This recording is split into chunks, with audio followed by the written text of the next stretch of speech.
It was a Tuesday afternoon like any other, the kind of day that drifts quietly through small towns, when Emily Parker left the warmth of her home and stepped into the local library. At 12 years old, she was an observant child, curious about the world and particularly drawn to the shelves lined with books on local history. That day, she moved with her usual quiet purpose, greeting the librarian with a brief nod before disappearing between the tall wooden stacks toward the back corner of the library, a section she had often requested permission to explore. There was no indication of anything unusual. Her school bag bounced lightly against her shoulder as she carried a notebook she had begun filling with sketches and notes from her last research project. She had been fascinated lately by the stories of the town's past, the old legends buried in local archives, and the history that seemed hidden just beyond the reach of everyday attention. Her absence was first noted by the librarian, a middle-aged woman who had worked at the library for over 2 decades. She glanced toward the back stacks, expecting to see Emily emerge with another book in hand, but the aisle was empty. At first, she assumed Emily had wandered to a different section, perhaps distracted by a display of new arrivals or the quiet reading tables nearer the front. Hours passed, and the routine of the library continued. The bell above the door chimed as patrons came and went, oblivious to the small drama unfolding within the building.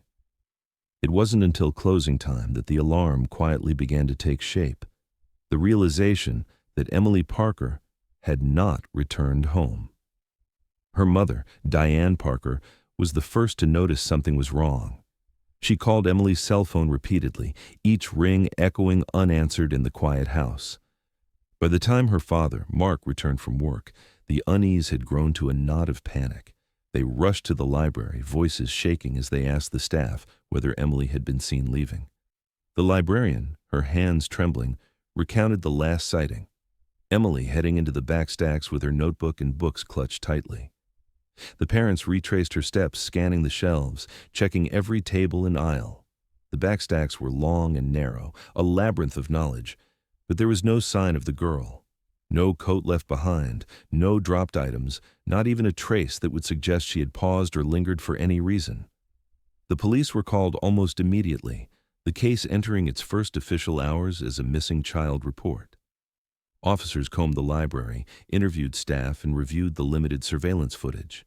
Cameras in the main hallways recorded Emily entering the building, her small figure weaving between adult patrons and shelves.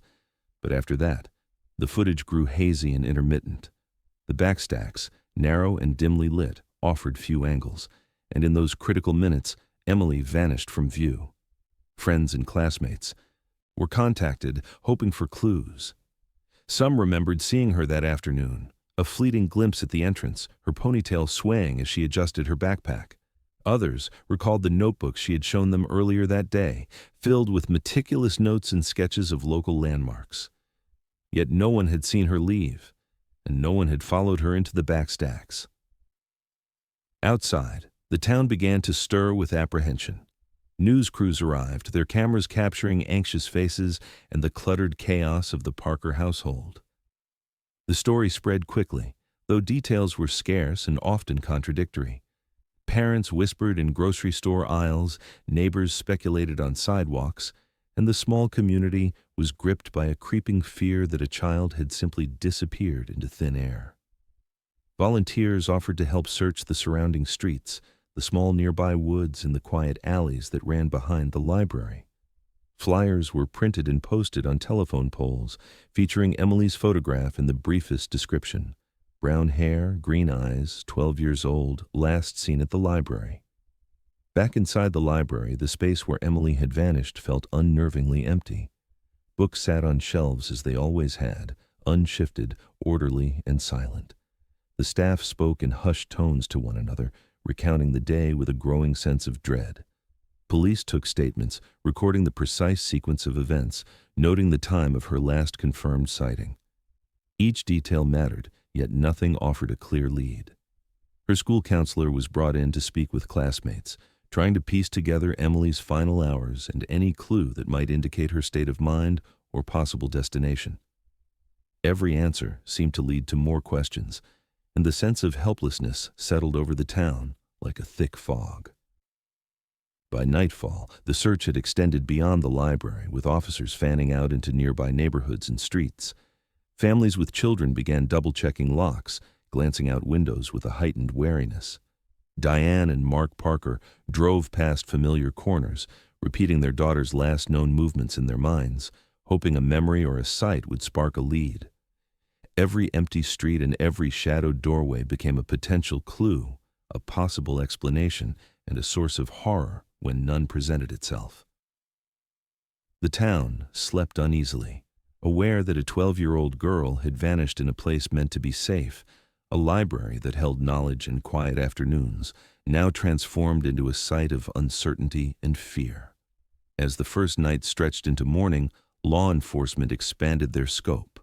Local news outlets continued coverage, broadcasting photographs and descriptions, the story growing as each hour passed.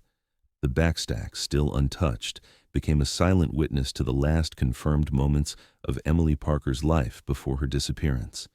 And as the town braced for days that would feel impossibly long, a haunting question lingered in the air. How could a child vanish from a room filled with people, in a building meant for safety, without a single trace left behind? That question would remain unanswered for the hours, days, and weeks to come, leaving the town suspended in disbelief and setting the stage for a search that would challenge every assumption about what was possible. Investigators arrived at the library the morning after Emily Parker's disappearance with a sense of urgency that felt almost desperate. Uniformed officers moved methodically through the aisles, questioning anyone who had been in the building that afternoon. Patrons who remembered seeing Emily described her as quiet, absorbed in her books, occasionally glancing at shelves as though memorizing their contents. The librarian, a woman named Margaret Holloway, provided the most detailed account.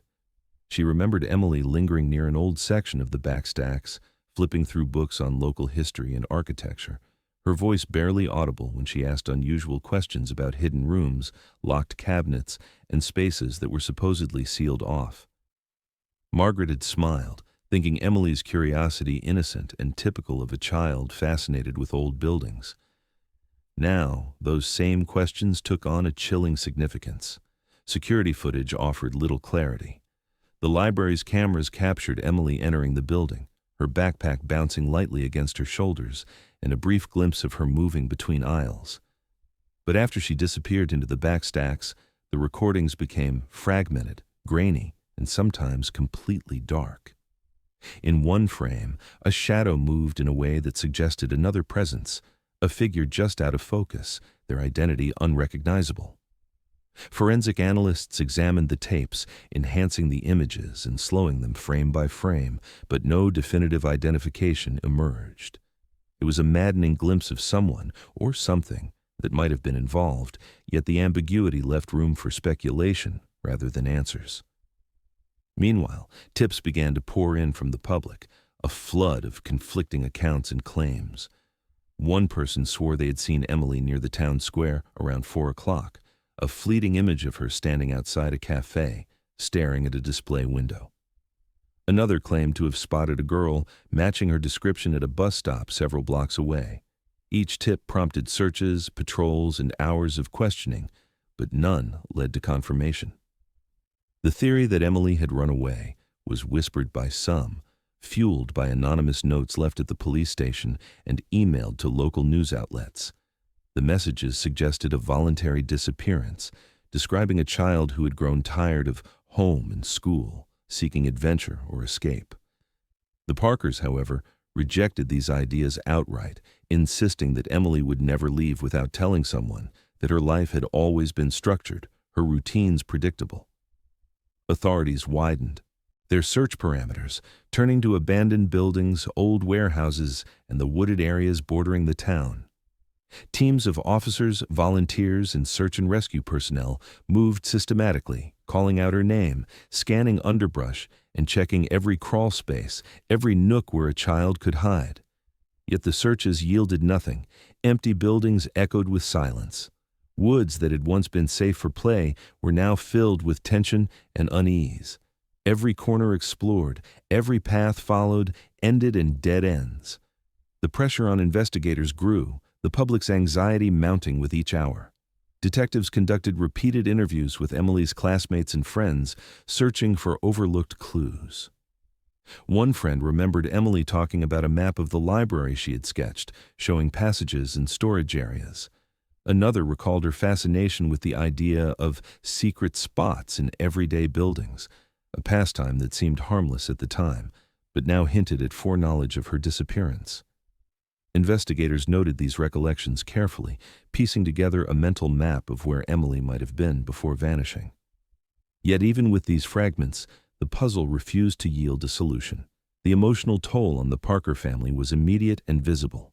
Diane Parker barely slept, pacing the house at night, calling neighbors, and checking every possible lead herself. Mark Parker alternated between despair and a controlled focus, volunteering in search parties and assisting police with details only a parent could know.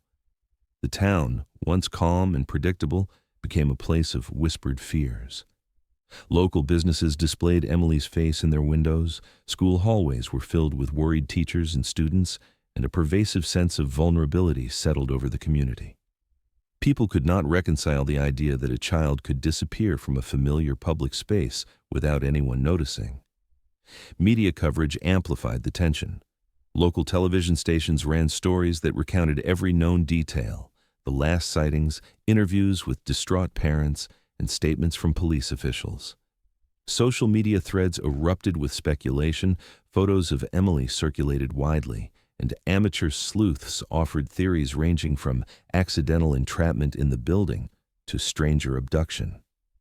Some of the messages, though well-intentioned, brought only frustration and heartache, forcing investigators to sift through a growing mountain of misinformation while keeping the family informed and reassured. Amid this chaos, subtle patterns emerged. Officers began cross-referencing tips, noting discrepancies in times and locations, and evaluating credibility based on witness reliability. Patterns of distraction, dead-end trails, and misremembered details created a frustrating cycle where each potential lead ultimately led to nothing concrete. The uncertainty compounded the family's grief, leaving Diane and Mark oscillating between hope that Emily would appear and despair that she might never be found. The weight of waiting became almost unbearable, a slow erosion of patience and optimism. By the end of the first week, the official search for Emily Parker had expanded to neighboring towns. Officers checked every building, every abandoned vehicle, and every secluded path that might hide clues. Canvassing reports noted the absence of any evidence suggesting voluntary departure. Every lead collapsed under scrutiny, reinforcing the grim reality that Emily had vanished without a trace. The quiet moments between searches were the hardest. Parents, police, and the community alike felt the oppressive void left by her absence, a silent presence that seemed to linger in the library, in the streets, and in the hearts of those who loved her. And yet, amid the dead ends and endless questioning, the investigators refused to close the case. Each overlooked detail, every fragment of testimony, became a potential thread to follow. It was in these moments of quiet scrutiny, when patience and observation were paramount, that the first hints of something unusual, something that would later defy explanation, began to take shape. The pattern was not yet clear, but the sense that Emily Parker's story was far from over, that the library itself held secrets yet to be uncovered, began to ripple through the minds of those determined to find her. Weeks bled into months, and the absence of Emily Parker became an unrelenting weight pressing on the entire town. The Parker family refused to relent, their desperation transforming into an almost tangible obsession. Diane and Mark Parker woke each day with a single consuming purpose: to find their daughter. They joined organized search parties that stretched across neighborhoods, forests, and riverbanks, moving with methodical intensity. Volunteers, neighbors, friends, and complete strangers scoured every derelict building, every edge of the woods, and the banks of the local river, lifting rocks, peering into crevices, and calling Emily's name until their voices ached.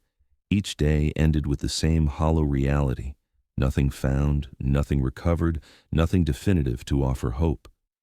The streets were plastered with Emily's face, Posters with her bright smile and pleading eyes appeared on lampposts, in store windows, and on bulletin boards at schools and libraries. Each poster carried an emotional message, a call to anyone who might hold the key to her disappearance. Parents pointed them out to children, neighbors reminded one another to stay vigilant, and every glance at her photograph seemed to reopen a wound in the collective heart of the town.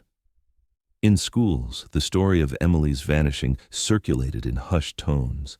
Children whispered theories and warnings, creating an atmosphere of palpable tension. Playground conversations carried a sense of unease that had never existed before, an awareness that the familiar town could harbor danger, unseen. Investigators, meanwhile, pursued every possible angle with a growing sense of urgency. Profilers were brought in to examine the case, attempting to construct a psychological and behavioral profile of whoever might be responsible. They questioned potential predators with prior convictions, checking alibis, patterns, and known associations with the town. Each interview was exhaustive, probing for any hint of involvement, any slip that could lead to Emily. Detective notes grew into extensive files detailing movements, behavioral anomalies, and inconsistencies in statements.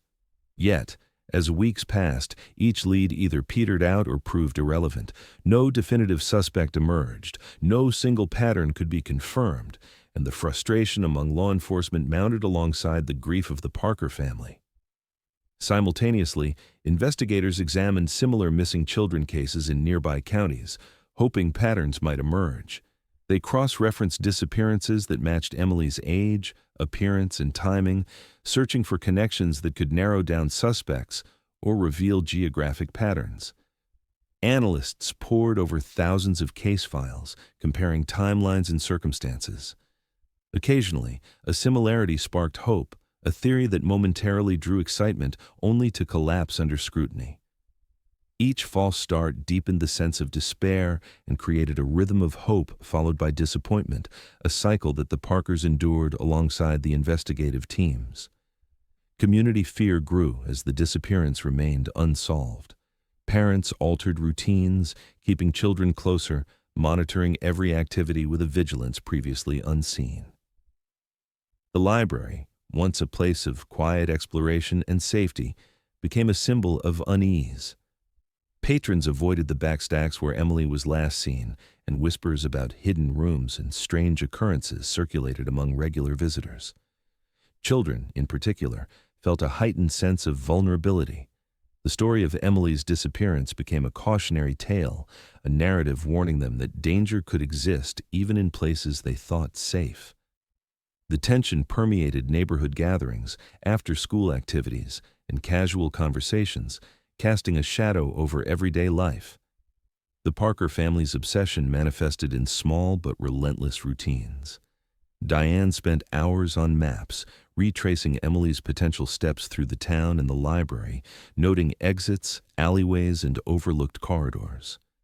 Mark focused on logistics, coordinating search parties and liaising with authorities, ensuring that every stone was turned, every lead explored. Their home became a command center, filled with notebooks, photographs, and reminders of Emily's favorite places.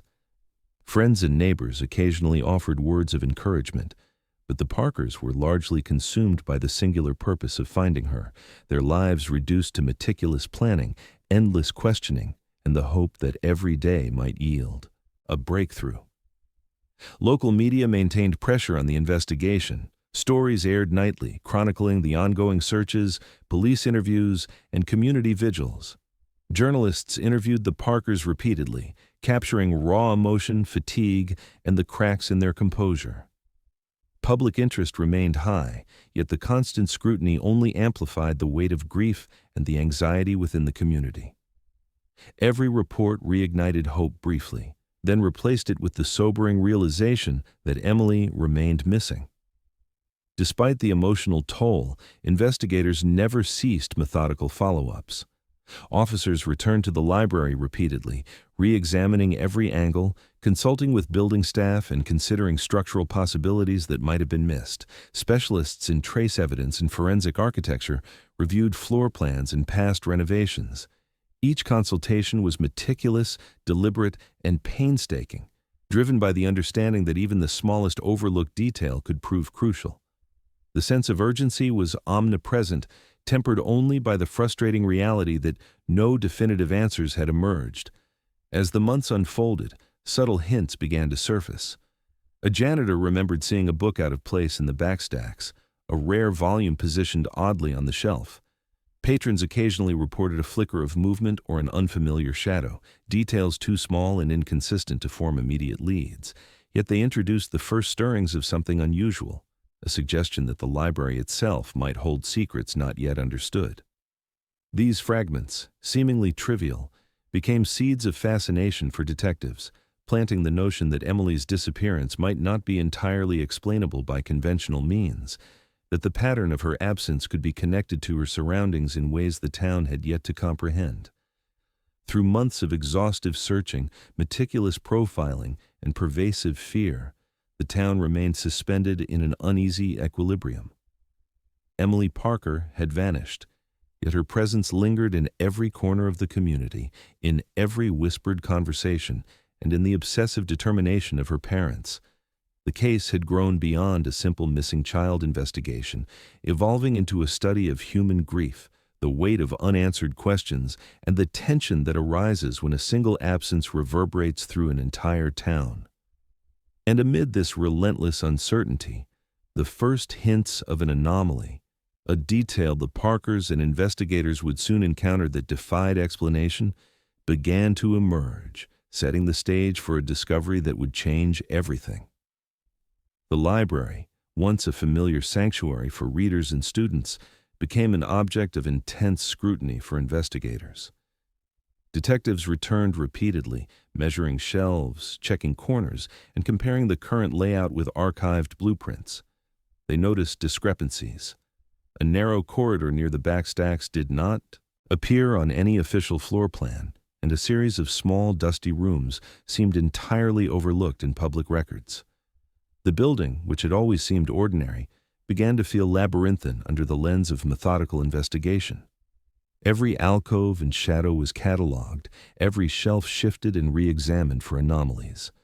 Archived records revealed a surprisingly extensive history of minor incidents. Books would occasionally vanish, then reappear in unrelated sections. Patrons reported fleeting, unidentifiable sounds, footsteps, whispers, and the rustle of pages in empty rooms. Some incidents were dismissed over the years as accidents or the quirks of an old building, yet when assembled into a timeline, they hinted at something more persistent, something hidden in the overlooked corners of the library. Investigators documented every note, from maintenance logs describing doors that refused to lock to librarians' recollections of objects displaced without explanation. Each entry, mundane on its own, now contributed to a growing sense of mystery that demanded explanation. A former library employee who had worked at the institution for decades provided the first concrete lead. She recalled a sealed storage room located behind a false bookshelf, rumored to house sensitive materials. According to her, it had never been entered for years, its contents remaining a mystery even to the staff. This detail immediately captured the attention of detectives who began considering the possibility that the building itself might conceal spaces unseen by the public. Plans were drawn, access points mapped, and attempts made to locate the elusive room. Every search was meticulous, ensuring that no passageway, door, or vent went unexamined. The prospect that Emily could have encountered such a hidden space, willingly or otherwise, added a disquieting dimension to the investigation. Meanwhile, Emily's classmates contributed their own insights.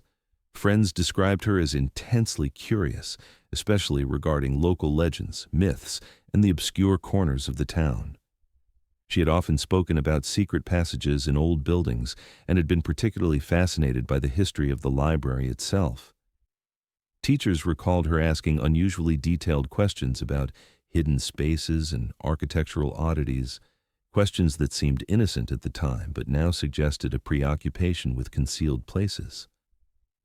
Conversations with peers revealed that Emily sometimes lingered in the backstacks longer than necessary, seemingly observing patterns in shelving, noticing doors that appeared rarely used, and taking note of the peculiarities that other children ignored.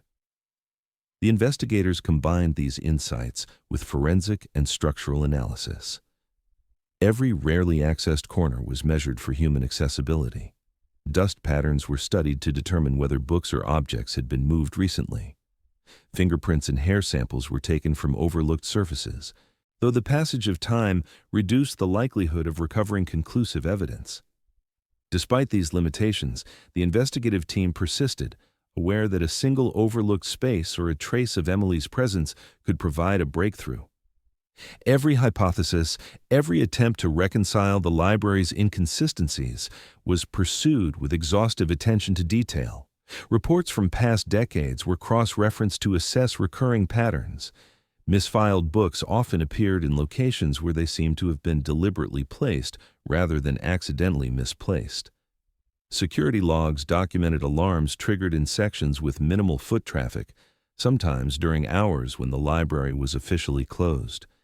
Maintenance staff recalled hearing odd noises, creaks, whispers, shuffling, but could never attribute them to specific sources. While each anomaly could be rationalized individually, their convergence in specific areas of the building created a compelling case that the library might conceal something more than old architecture and routine operations. The investigative team also examined environmental factors. Lighting inconsistencies were noted, and shadowed corners were identified where shelves created concealed spaces invisible from main aisles. Airflow and ventilation were studied to determine whether isolated areas could exist without being noticed. While there was no evidence yet of Emily having been trapped or intentionally hidden, the potential for overlooked rooms introduced a psychological dimension to the case. It suggested that if a child wandered off or was lured, there were spaces within the building capable of concealing someone, at least temporarily. This realization heightened the urgency and precision of the ongoing search. Community members contributed to anecdotal observations that at first seemed minor but accumulated into a pattern. Regular patrons recalled seeing books arranged oddly, shelves that appeared to shift between visits, and occasional noises when the building was empty. While the staff had long dismissed these occurrences as the quirks of an aging library, investigators now documented them meticulously. The potential for a concealed area that might have been overlooked by multiple generations of librarians suggested that Emily's disappearance could intersect with the building itself in ways that were not purely accidental. The cumulative effect of these discoveries transformed the library in the eyes of the town and the investigators. No longer merely a site of Emily's last sighting, it became a locus of possibility, a place where physical anomalies, historical incidents, and personal recollections converged. The previously innocuous building now held a layered significance. It was simultaneously a community resource, a historical artifact, and a possible key to understanding Emily's fate. The deeper the investigators delved, the more they realized that understanding the library's secrets was essential to unraveling the mystery. As investigators prepared to conduct a final exhaustive sweep for concealed rooms, traces of unusual patterns in shelving and storage began to emerge. Dust settled differently in certain corners, floorboards creaked under minimal pressure, and minor shifts in objects hinted at previous disturbances. The convergence of historical records, structural anomalies, and Emily's own fascination with hidden spaces set the stage for a revelation that the town had not anticipated. These subtle but persistent clues promised a path forward, a path that might finally begin to explain how a 12-year-old girl could vanish in plain sight and how the very building she loved might hold the first sign of her presence. 3 years had passed since Emily Parker vanished in the quiet afternoon of the library.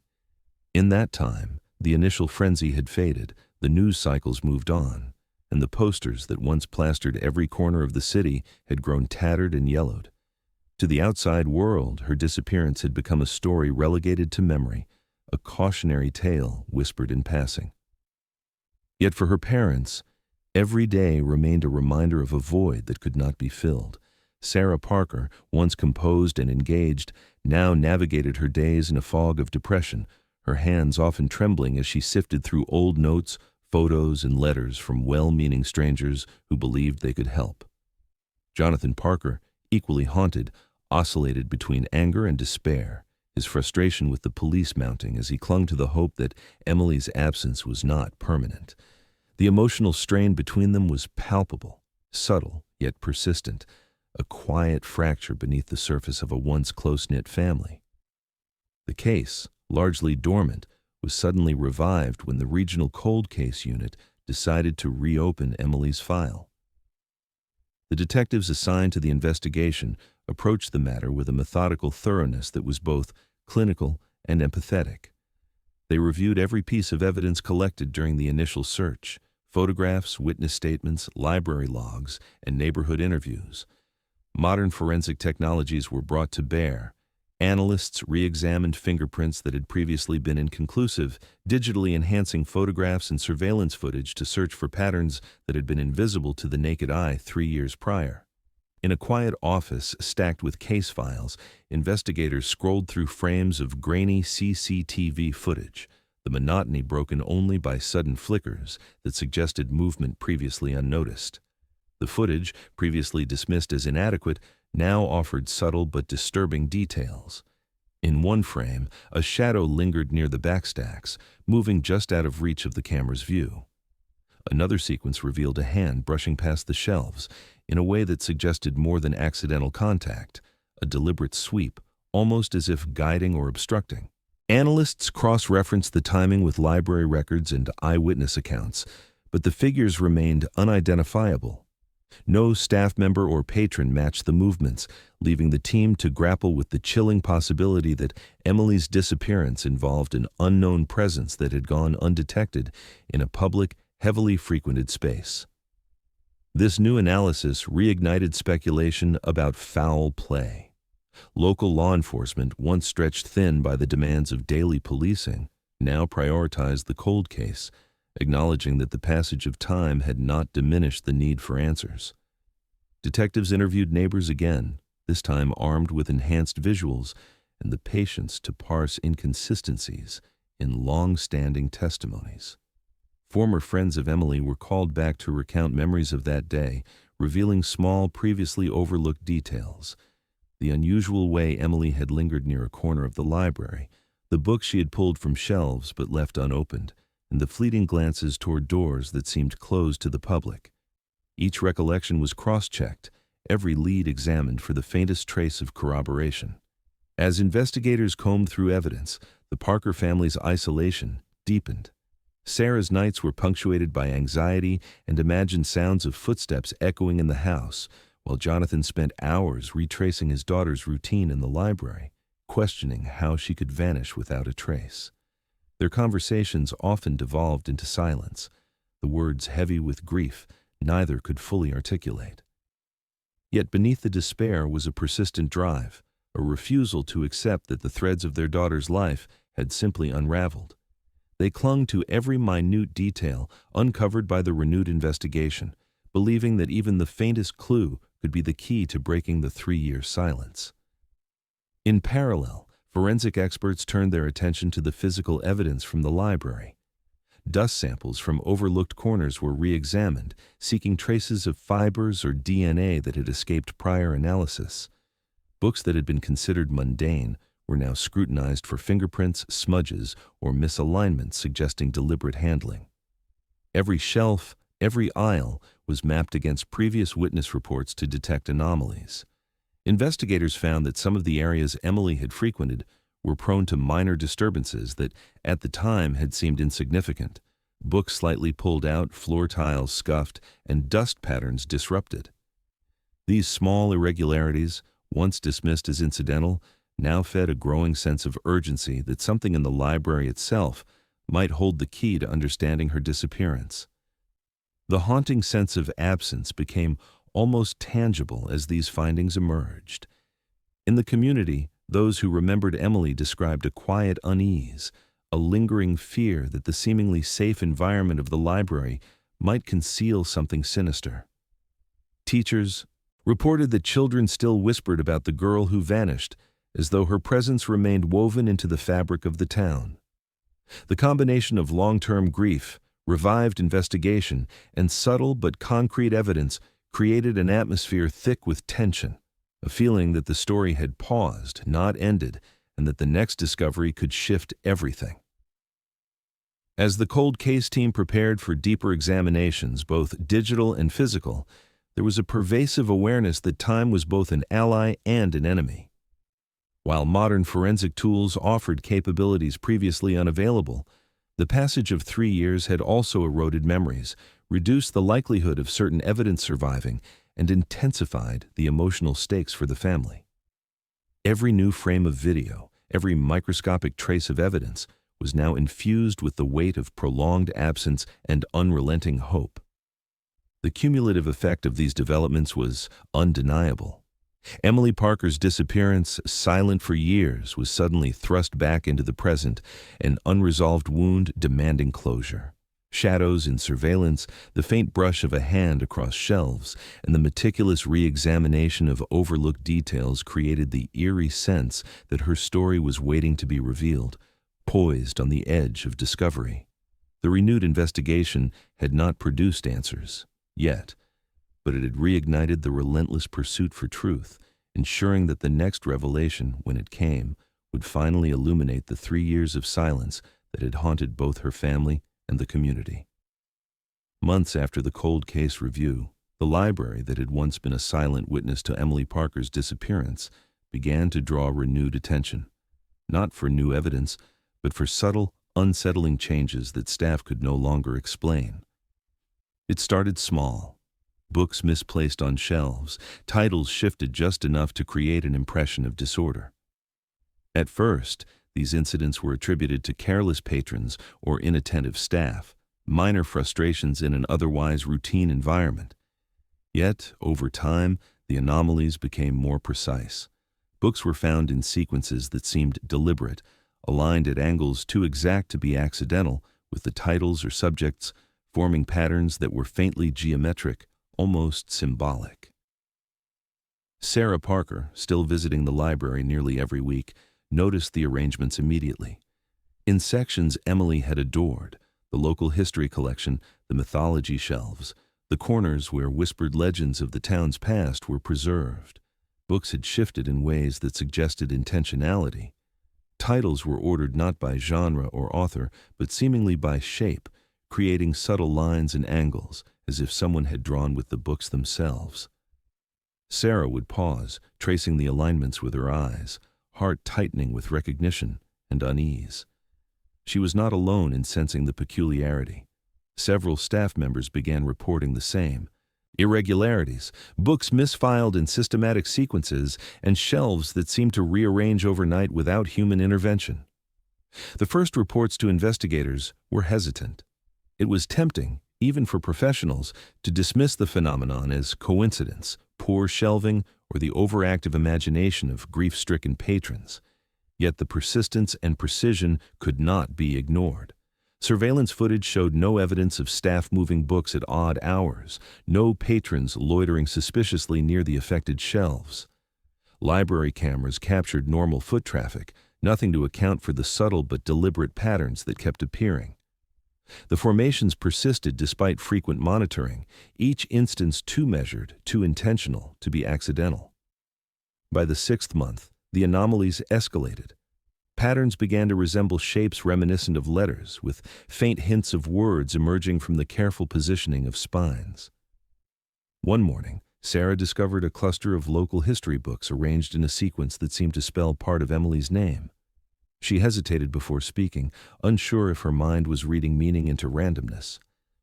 When she brought the discovery to the attention of library staff, their reactions were a mixture of skepticism and growing unease. Several staff members admitted to noticing the same faint letter-like formations in other sections, often in areas Emily had frequented most. The coincidence, they realized, was becoming impossible to ignore. In addition to the books themselves, other patrons began reporting sensations that were harder to quantify. Visitors described a subtle feeling of being watched or guided, an inexplicable sensation that drew them toward certain shelves.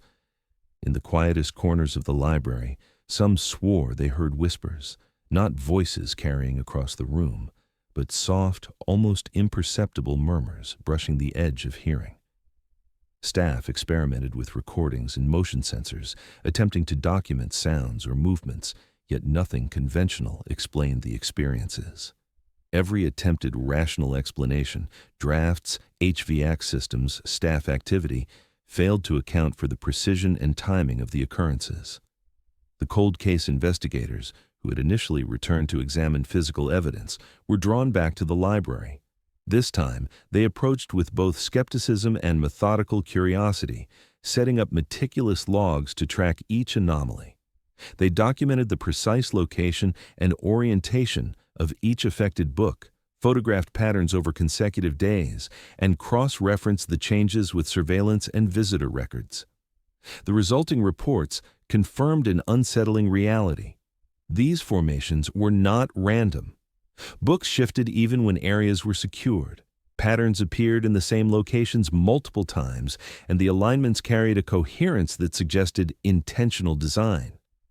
Despite the growing body of data, conventional explanations remained insufficient. Pranks seemed unlikely given the consistency of timing and precision, and the notion of mismanagement could not account for the recurring letter-like sequences. For the investigators, the phenomenon presented an unprecedented challenge. It was not evidence of foul play in the conventional sense, but it was connected to Emily's disappearance in a way that could not be ignored. It implied a presence, a force, or at least a trace of intelligence operating within the library, yet one that left no fingerprints, no direct witness, and no material proof beyond the rearranged books. The atmosphere of the library shifted accordingly.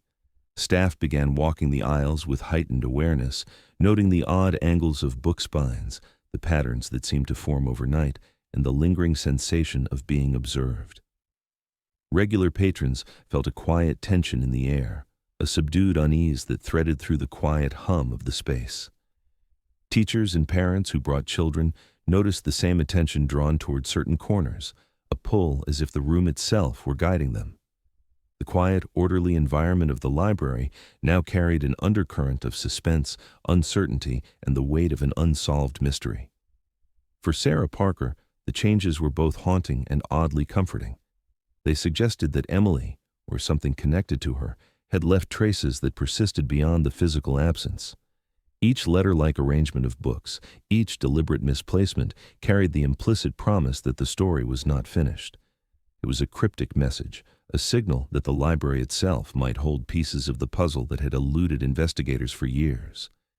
The combination of physical precision, repeated anomalies, and the faintly whispering echoes created a scenario that was impossible to ignore, compelling the family, the staff, and the authorities to consider possibilities beyond standard logic while still grounding every observation in documented evidence. As investigators and staff continued to monitor the library, every new arrangement of books, every subtle pattern became a focus of study. Analysts compared locations, titles, and orientations, seeking connections that could provide tangible leads. Each day, the library revealed fragments of an unseen presence, compelling the investigators to reconcile grief, hope, and the persistent desire for closure. The first strange occurrences had transformed the library from a silent witness into an active, enigmatic participant in Emily's story. The precise origin and nature of these disturbances remained unknown, but the certainty of their significance was undeniable. The quiet stacks that had once seemed merely ordinary were now the stage for an unfolding mystery, leaving all who encountered them with the lingering question, was Emily still reaching out? And if so, how? Over the months following the first reports of irregular book placements, the anomalies within the library did not fade. They intensified. Where once books were simply shifted at odd angles, now they appeared to arrange themselves into deliberate sequences. Staff began noticing subtle letters formed by the spines, carefully aligned along shelves in sections Emily had favored. What had been dismissed as coincidence was now impossible to ignore. The letters were not random. Slowly, fragment by fragment, they began to spell out a name, Emily. The recognition was immediate and chilling. For Sarah Parker, who still visited the library weekly, the sight of her daughter's name etched into the arrangement of books left her both horrified and profoundly unsettled. Library employees who had initially reacted with skepticism now approached the phenomenon with measured concern. They documented each new formation with photographs and detailed logs, noting the precise location, orientation, and sequence of every letter-shaped pattern. Security footage showed no one in the vicinity during the rearrangements. Staff confirmed that they had not touched the books in those areas for hours, sometimes days, and the motion-sensitive cameras verified the absence of human activity. Despite rigorous scrutiny, no evidence suggested tampering. The realization that the library itself seemed to be communicating through these arrangements unsettled everyone involved. The cold case unit overseeing Emily's disappearance took notice. Investigators visited the library regularly, measuring the sequences, cross-referencing titles, and carefully comparing current arrangements to archival images from prior visits. Each observation confirmed that the letters were forming systematically, never haphazardly, and never in a manner coinciding with any routine library activity. Technicians confirmed that none of the shelving units had mechanisms capable of automated movement, nor were there magnets or mechanical devices hidden within the walls that could account for the shifts.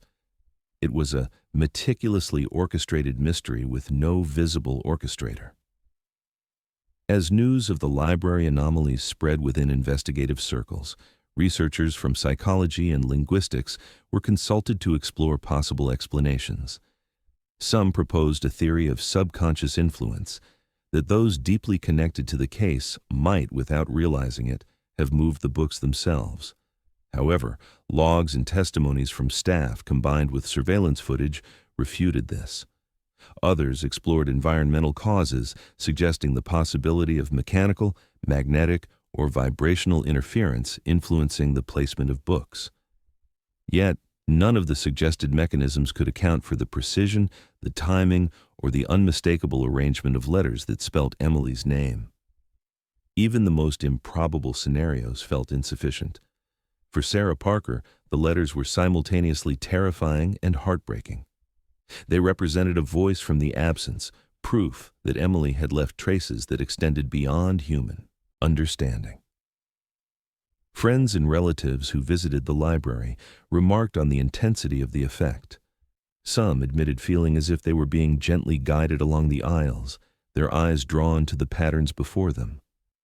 Others described a quiet tension that seemed to linger in the air, a sensation as if the library itself were aware of their search, aware of the grief that had permeated the past 3 years. Library staff began cataloging the patterns with increasing rigor. Every morning before opening, they walked the aisles, photographing the shelves, documenting minor shifts, and marking new letter formations. The consistency was remarkable. Letters appeared even when areas were locked overnight, and no external force could explain the sequences. Investigators compared the patterns over months and found a coherent order, suggesting intentionality across time and space. The sequences sometimes paused mid-word, resuming days later, as if a message was being constructed in stages. Experts in linguistics noted that the letters were not random. Even the placement of certain books created spacing and alignment consistent with intentional communication. Psychologists suggested that the phenomenon might represent an extraordinary form of nonverbal signaling, perhaps a reflection of an unresolved cognitive imprint or environmental influence. Still, the idea of a rational mechanism remained elusive. Forensic analysis revealed no fingerprints, no residues, no tools left behind, nothing tangible to anchor the sequence to human activity. The library was silent except for the subtle, deliberate arrangement of books that conveyed a name, an identity, a trace of life absent but undeniably present. As the letters began to form entire segments of Emily's name, the weight of the discovery reverberated through the investigative team. The phenomena were now undeniable and consistent. Each new occurrence prompted updates to the case file, sparking renewed attention to areas of the library previously overlooked. Volunteers who had assisted in searches were brought in to witness the sequences firsthand, and many reported the same instinctive pull toward specific shelves that Sarah had long felt. The patterns had become more than mere anomalies. They were signals, evidence that demanded interpretation, demanding belief even in the absence of explanation. For Sarah Parker, walking past the aligned books became a ritual. Each carefully positioned volume represented a message from a daughter who had been gone for 3 years, a reminder that Emily had left fragments of herself behind, traces that resisted erasure and demanded recognition. Investigators, once frustrated by dead ends and uncooperative leads, now had tangible, but still mystifying, evidence that warranted attention. Every formation suggested intention, every subtle shift hinted at communication, yet the source remained invisible, the mechanism unknowable. The emergence of these patterns marked a turning point in the case. Skepticism had yielded to a chilling acceptance. Something within the library was manifesting Emily's presence in ways that defied conventional explanation. The letters, forming her name over weeks and months, were neither illusion nor prank. They were a message, deliberate and precise, a haunting proof that the story was not finished and that the quiet, dusty aisles of the library held secrets still waiting to be fully understood. The patterns demanded attention, demanded study, and demanded that investigators, staff, and the Parker family reconcile grief with a new, unsettling layer of hope. The library, once silent, was speaking in the only language it could, through the meticulous alignment of books that spelt Emily's name, letter by letter, day by day. Investigators, determined to understand the strange occurrences in the library, turned their attention to Emily's personal life. Her journals, carefully preserved by her parents, offered a window into a mind both curious and meticulous. Pages filled with coded notes, sketches of mazes, and fragmented ciphers hinted at a fascination with puzzles and hidden messages. Teachers' records and school projects confirmed the pattern.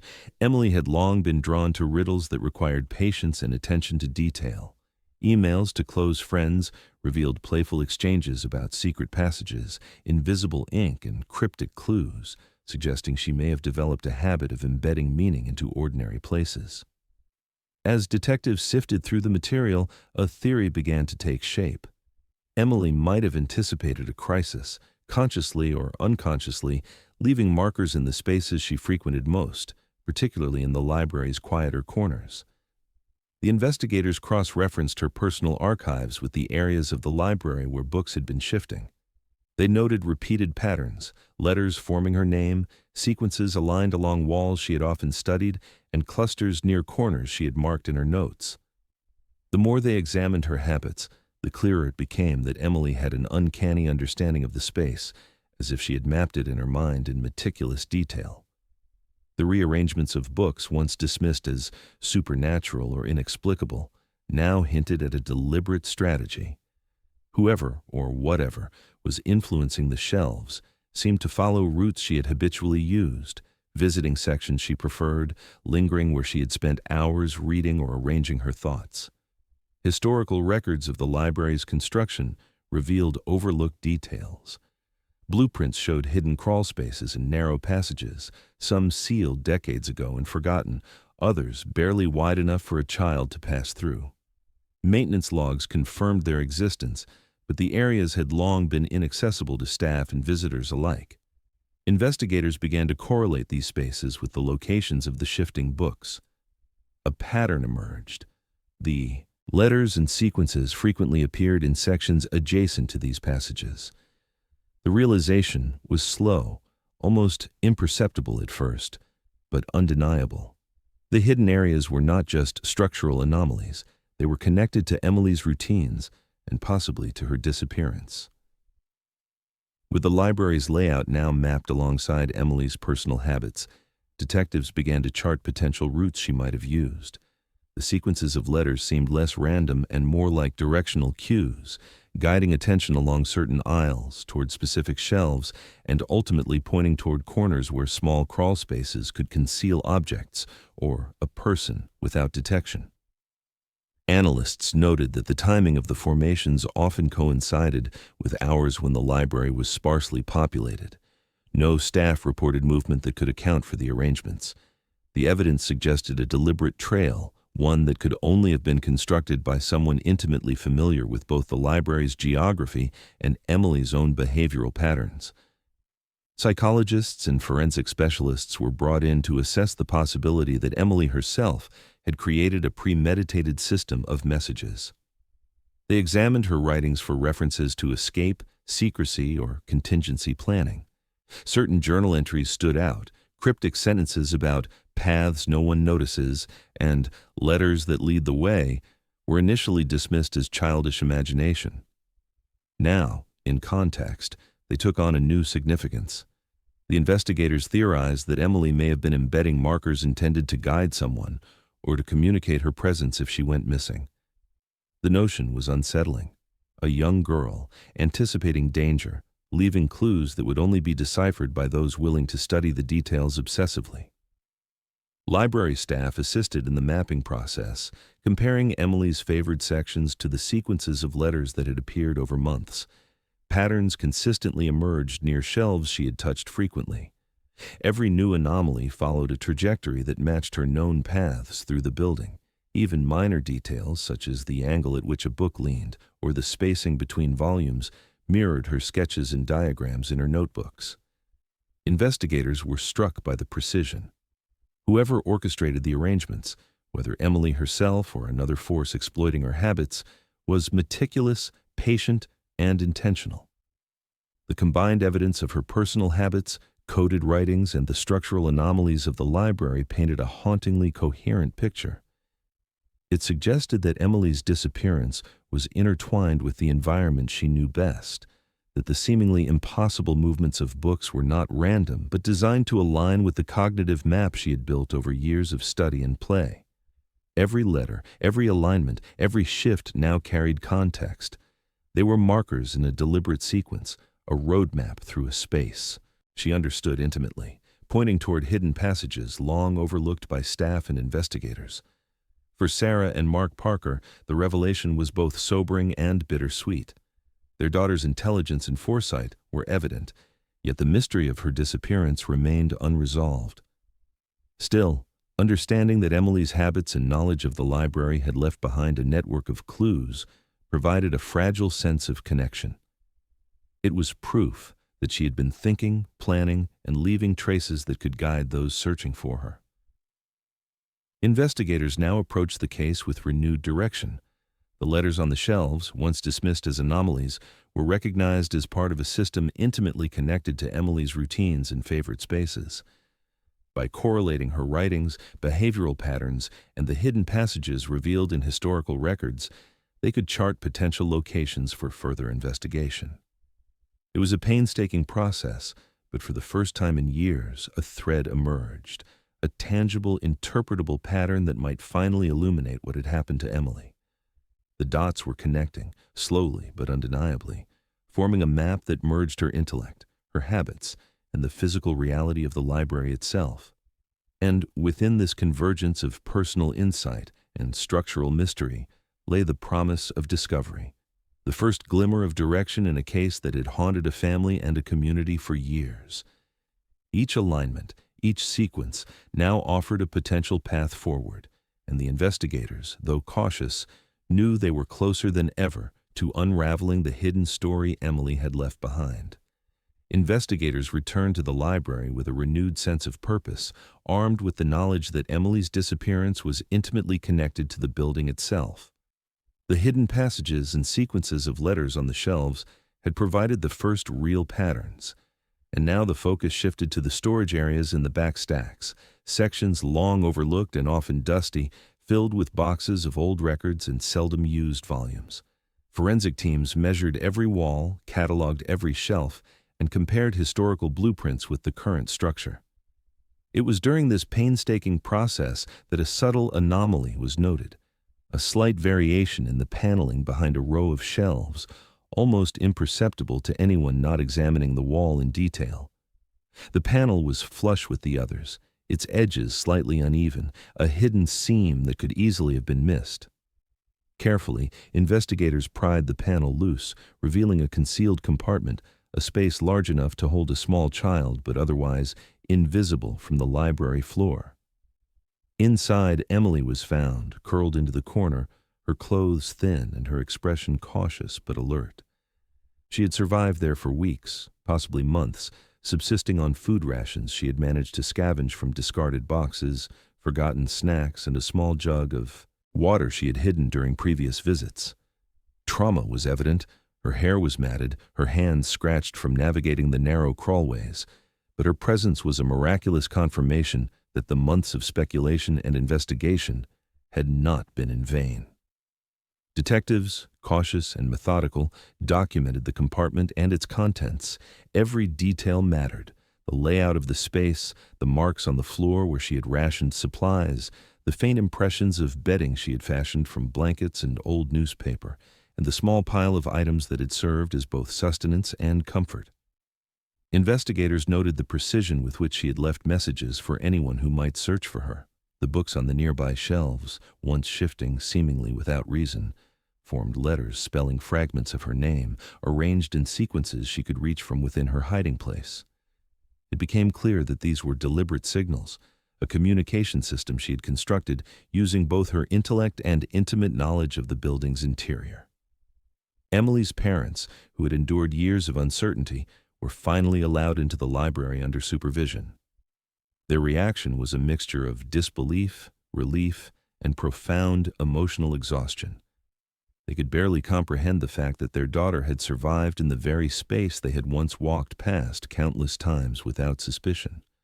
The emotional weight of the reunion was overwhelming, yet tempered by the stark reality of her ordeal. Investigators described how she had rationed food with meticulous care, rotated her position to avoid pressure sores, and maintained a small area of the compartment for hygiene, evidence of a remarkable will to survive.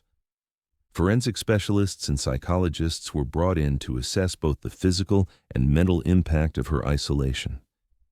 Emily had endured trauma, but her mental acuity remained intact, evidenced by the careful patterns she had left behind. Every sequence of letters, every minor movement of books, now appeared as an intentional breadcrumb trail designed to communicate her presence. The rearranged books were no longer anomalies, they were messages, a signal of life that only those who understood her habits and the building's architecture could interpret. Investigators marveled at her foresight, the way she had used what was essentially a child's environment as a survival toolkit. Historical records were revisited with new context. Renovation logs confirmed that sections of the storage area had been sealed temporarily months earlier, inadvertently trapping Emily. The discovery provided the missing link in the timeline. Her disappearance had not been random, nor was it the result of foul play by an outside party. She had been contained in a space she knew well, using her prior familiarity with the library to endure the ordeal. The rearranged books forming her name in patterns were an ingenious method of signaling for help, without being seen. As the investigation continued, every facet of the compartment was meticulously photographed and cataloged. Investigators reconstructed her movements, her survival strategies, and the methods she used to leave coherent, decipherable messages. Even the smallest traces, impressions on the floor, nicks in the wood from repeated crawling, the alignment of books on nearby shelves, were documented as evidence of her resilience and intellect. The pattern of communication, which had once seemed inexplicable, was now recognized as deliberate and precise, a lifeline she had crafted in isolation. For Emily, emerging from the compartment was a tentative step back into the world, but also a test of endurance. Medical personnel attended to her physical needs, while psychologists worked to interpret the mental strain and stress she had endured. The compartment, once a space of fear and confinement, became a testament to her resourcefulness and determination. For the investigators, the case had transformed from a missing persons mystery into a story of survival, a narrative shaped by intelligence, courage, and an intimate understanding of one's environment. By the end of the day, the significance of the discovery was fully apparent. Emily's survival, the meticulous arrangement of letters, and the use of the library's hidden spaces provided a definitive resolution to the case. Her disappearance was no longer a mystery in the traditional sense. It was a carefully navigated survival scenario, transformed into a message of hope and a demonstration of her remarkable foresight. For those who had followed the investigation for months, the revelation provided both closure and a sense of awe at the resilience of a young mind under extreme circumstances. The breadcrumbs she left, the subtle movements, the patterns of letters spelling her name, were more than signals. They were a story of intelligence, patience, and survival under conditions that seemed impossible. Emily's ordeal ended not with tragedy, but with a quiet triumph, a testament to the fact that even in the most confining circumstances, ingenuity and determination could prevail. Investigators documented every detail, knowing that this case, with its hidden compartments and coded messages, would be remembered not just as a mystery, but as an extraordinary example of human resilience. Emily emerged from the hidden compartment into a world she had feared lost, her small frame wrapped in layers of dust and exhaustion. Medical teams quickly attended to her, checking for dehydration, malnutrition, and minor injuries sustained during weeks of confinement. Psychologists spoke with her gently, noting the resilience she had shown under unimaginable stress, and began the slow process of helping her reorient to the outside world. Her parents, still trembling with disbelief, held her close, tears mingling with relief and lingering fear. 3 years of silence, 3 years of unanswered questions, ended in a quiet, fragile reunion that carried the weight of every missed birthday, every unanswered call, and every restless night spent imagining the worst. Authorities moved swiftly to ensure such an event could never recur. Library safety protocols were examined and updated, renovations reviewed, and previously overlooked spaces were sealed or modified. Investigators detailed how Emily had survived by understanding the building's layout and rationing supplies, emphasizing that no supernatural forces had been at play, only a child's ingenuity under duress. Experts in child psychology and forensic investigation explained how her movements had unintentionally created patterns on the shelves, letters forming her name over time as she shifted books while navigating her hiding place. What had once been dismissed as impossible or mystical was now understood. Emily's survival instinct and intimate knowledge of her environment had created signals that, to outsiders, seemed inexplicable. The town, which had held its collective breath for months, struggled to reconcile relief with lingering shock. Local news outlets documented the extraordinary case, while national media picked up the story, framing it as both a warning and an inspiration. Citizens visited the library not to scrutinize, but to understand the cautionary tale of vigilance, preparation, and the remarkable adaptability of a determined child. In the weeks that followed, Emily began a gradual recovery, returning to school with support, therapy sessions, and the gentle presence of family who had refused to let hope die.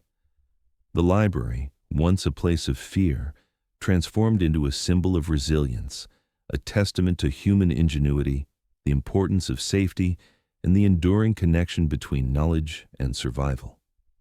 The mystery that had captivated the town and nation was finally solved, leaving behind lessons of caution, courage, and the extraordinary resourcefulness of one young girl whose actions had spelt her name across the shelves as a silent cry for help and ultimately a path back to her family.